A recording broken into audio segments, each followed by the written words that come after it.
Subscribe and leave a comment saying I subscribed, and I will personally reply to your comment.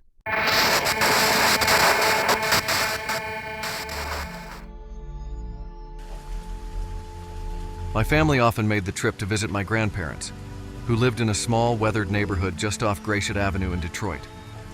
The holidays were our time to reconnect, and though we didn't live in the same city, the pull of family always brought us back. My aunt, just a few years older than my parents, lived 2 houses down from my grandparents on the same worn street, and between their houses was her house, the woman we all feared, though none of us truly understood why. She was a hulking figure, taller than any man I'd ever seen, and broader too, over 6 feet easily, with shoulders wide like an ox, always in the same faded dress, heavy work boots clomping along beneath it. Her skin was pale and blotchy, and her thin, wispy hair hung limp.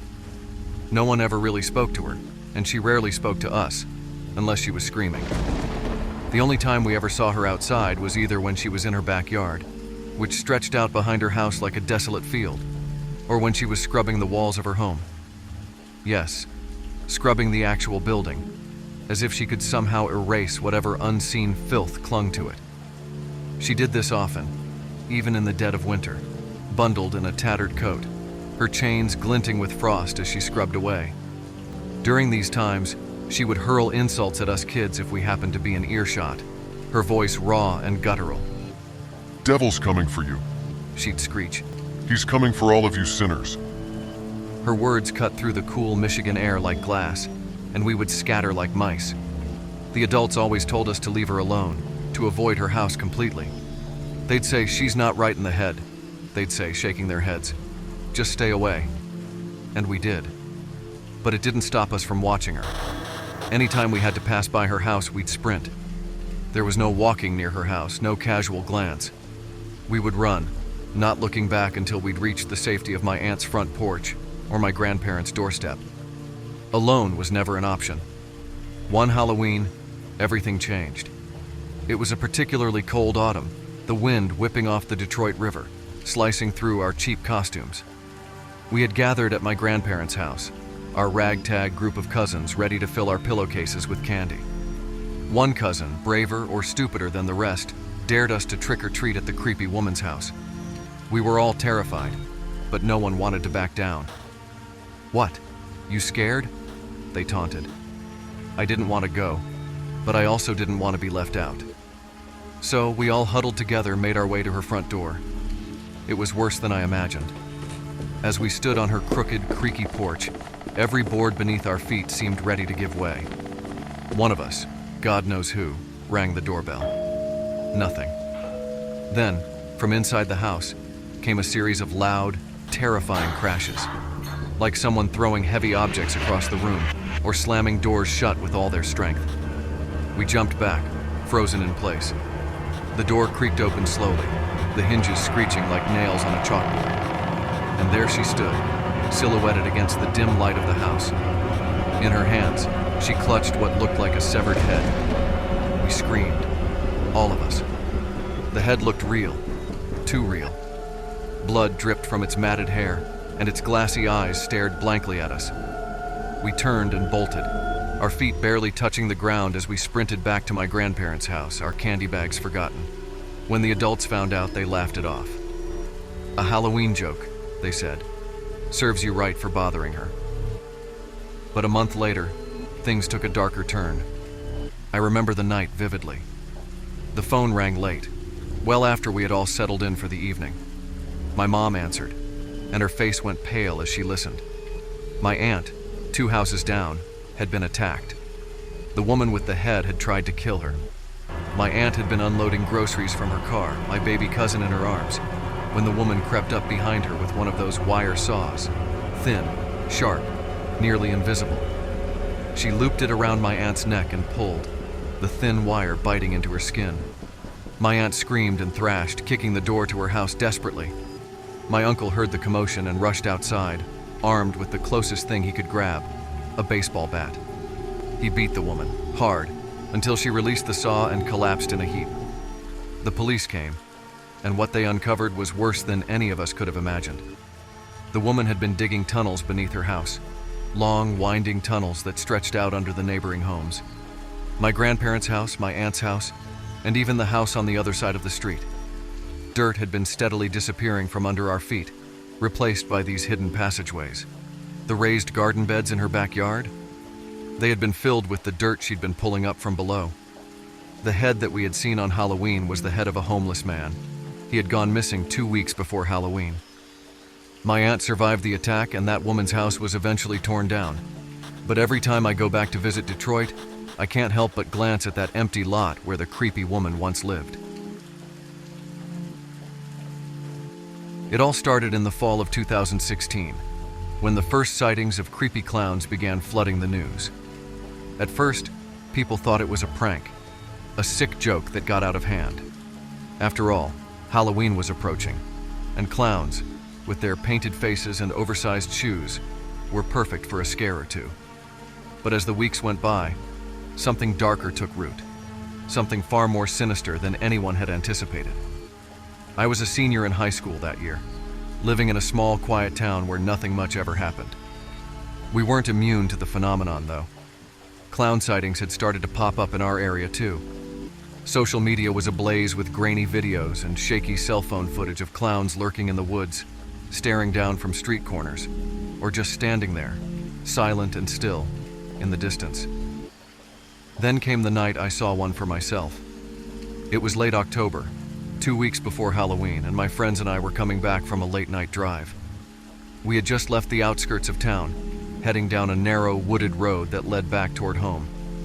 We were laughing about something dumb, a joke one of my friends had made, when suddenly the car jerked to a stop. Jason, who was driving, slammed on the brakes so hard we all lurched forward in our seats. "What the hell, man?" I asked, rubbing my shoulder where the seatbelt had dug in. He didn't answer. His face had gone pale, eyes wide, staring ahead at the road. I followed his gaze and felt my stomach twist. Standing in the middle of the road, bathed in the glow of the headlights, was a clown. He wasn't like the colorful, silly clowns you see at kids' parties. No, this one was different. His face was painted white, but the smile was smeared in red, stretching impossibly wide across his face, as though carved into his flesh. He didn't move. He just stood there, staring. The silence in the car was suffocating. No one said a word. My heartbeat thudded in my ears as I waited for something to happen, for him to move, to charge at the car, to do anything. But he didn't. "Jason, go," Sarah whispered from the back seat, her voice shaking. "Go, now." Jason's hand hovered over the gear shift, but he seemed frozen. I reached over and shoved the gear into reverse myself, and that seemed to snap him out of it.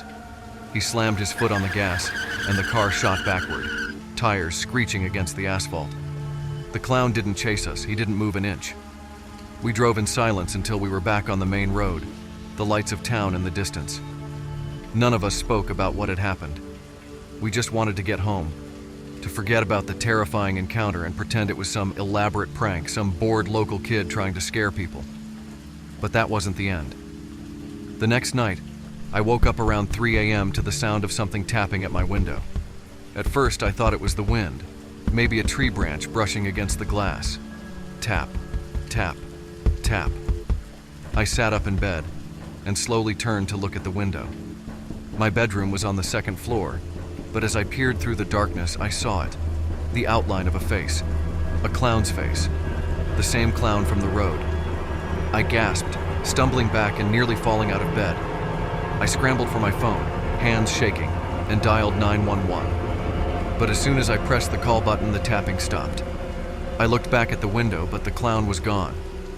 When the police arrived, they searched the yard, the surrounding streets, the woods behind my house, but they didn't find anything. No footprints, no sign that anyone had been there at all. After that night, the sightings in our town stopped. But the clowns hadn't gone away. Not really. The news reports kept coming from other places, other towns, all across the country. People saw them lurking near playgrounds, standing at the edges of forests, even outside their own homes. The authorities never figured out who was behind the clown sightings. They called it mass hysteria, a viral prank that had taken on a life of its own.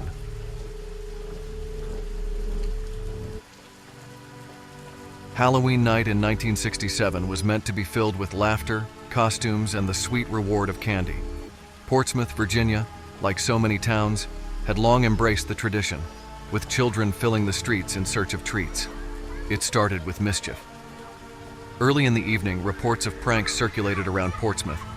A group of unruly trick-or-treaters dumped an entire can of paint onto a woman's living room carpet, destroying it in a senseless act of vandalism.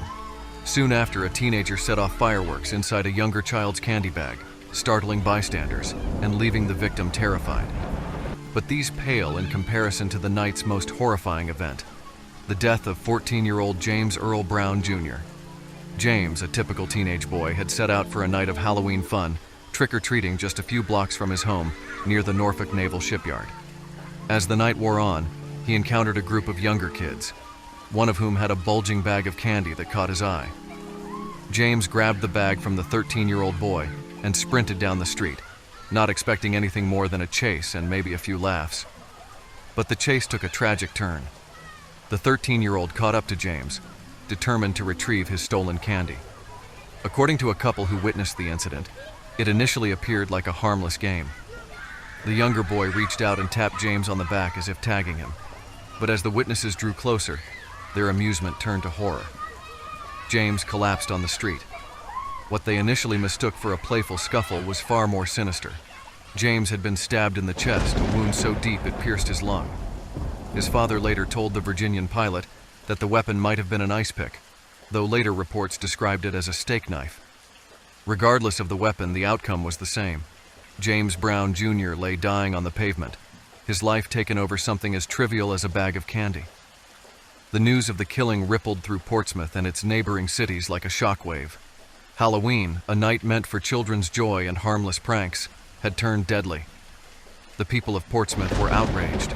Residents demanded action, seeking to make sure such a tragedy could never happen again. In the weeks following James's funeral, which took place on November 4, 1967, community leaders faced increasing pressure from concerned parents and local civic organizations. Shirley Winters, a staff writer for the Virginian Pilot, penned an editorial that channeled the community's grief and anger. She called for stricter regulations to protect the town's children from future violence, arguing that Portsmouth could no longer afford to let Halloween devolve into chaos.